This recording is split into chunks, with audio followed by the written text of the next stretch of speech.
Masalan, men o'zimda ko'p bo'ladi, og'aynilarimni, hamkor do'stlarimizni ko'pincha tug'ilgan kuniga yoki boshqa qanaqadir shodiyona kunlarida nima sovg'a qilishni odam ko'p o'ylanib qoladi. Keyin ko'pincha shu narsani bersangiz, yo'q, kerak emas narsa bo'lib chiqadi. Yoki bo'lmasam yotadi qattadir, yoki bo'lmasam esdan ham chiqarib yuboradi.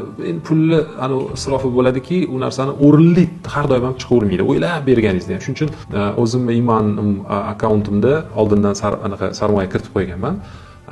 Va do'stlarimni masalan tug'ilgan kuni yoki kimdir farzandi tug'ilsa yoki kimdir qanaqadir boshqa bir shodiyona kunida 1 millionmi, 5 millionmi, 10 millionmi, 50 millionmi beraman. O'sha yerdagi yo'llanma orqali mani investitsiya qilgan shu paketimdan ularga o'tib ketadi.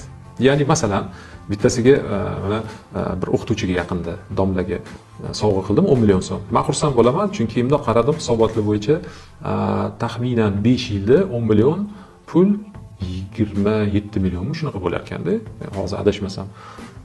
Xursand bo'ldim. Masalan, u pulni yechib olaman desa, yechib olishsa bo'ladi. Lekin yechib olmasdan turib, mana ustoz o'zlarini topgan pullarini oilaviy sarf xarajatga ishlatsalar, lekin bu nima deydi, Imandagi jamg'armalari borgan sari ko'payaversa, nima deydi, oddiy o'qituvchilar, oddiy fuqarolarni ham mana shu pulni jamg'arishga va ko'paytirishga bir sabab bo'ladimi degan chiroyli bir produkt. Men bu narsani ko'pchilikka tavsiya qilaman.